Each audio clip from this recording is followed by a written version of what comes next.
ಚಲನಚಿತ್ರ ತಯಾರಕರ ಹಾಗೂ ಚಿತ್ರಮಂದಿರಗಳವರ ಹಕ್ಕು ರಕ್ಷಣೆಗಾಗಿ ಕರ್ನಾಟಕದಲ್ಲಿ ತಗ್ ಲೈಫ್ ಚಲನಚಿತ್ರ ಬಿಡುಗಡೆ ಮಾಡುವಂತೆ ಸರ್ವೋಚ್ಚ ನ್ಯಾಯಾಲಯವು ಆದೇಶ ನೀಡಿತ್ತು. ತಮಿಳಿನಿಂದ ಕನ್ನಡ ಹುಟ್ಟಿತು ಎಂಬ ಕಮಲ್ ಹಾಸನ್ ಹೇಳಿಕೆಯ ಕಾರಣಕ್ಕೆ ಅವರ ಈ ಚಿತ್ರ ಕರ್ನಾಟಕದಲ್ಲಿ ಬಿಡುಗಡೆಗೆ ವಿರೋಧ ಎದುರಿಸಿತ್ತು.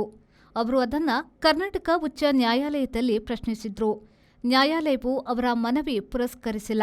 ಅನಂತರ ಅವರು ಸುಪ್ರೀಂ ಕೋರ್ಟ್ಗೆ ಅರ್ಜಿ ಸಲ್ಲಿಸಿದ್ರು. ಅಂತಿಮವಾಗಿ ಸುಪ್ರೀಂ ಕೋರ್ಟ್ ಕರ್ನಾಟಕದಲ್ಲಿ ಚಿತ್ರ ಬಿಡುಗಡೆಗೆ ಜೂನ್ 16ರಂದು ಆದೇಶ ನೀಡಿದೆ. ನಮ್ಮ ಬೀದಿಗಳನ್ನು ಗಲಭೆಕೋರರು ಆವರಿಸಿಕೊಳ್ಳಬಾರದು, ಕಾನೂನು ಪಾಲನೆಯಾಗಬೇಕು ಎಂದು ನ್ಯಾಯಾಧೀಶರುಗಳಾದ ಉಜ್ವಲ್ ಭುಯಾನ್, ಮನಮೋಹನ್ ಅವರುಗಳಿದ್ದ ರಜಾ ಕಾಲದ ನ್ಯಾಯಪೀಠವು ಹೇಳಿತು.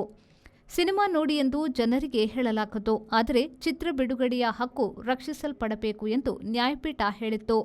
1990ರ ಮರಾಠಿ ನಾಟಕ ಮೀ ನಾಥೂರಾಂ ಗೂಡ್ಸೆ ಬೋಲ್ತೋ ಉದಾಹರಣೆಯನ್ನ ನ್ಯಾಯಪೀಠ ನೀಡಿತು.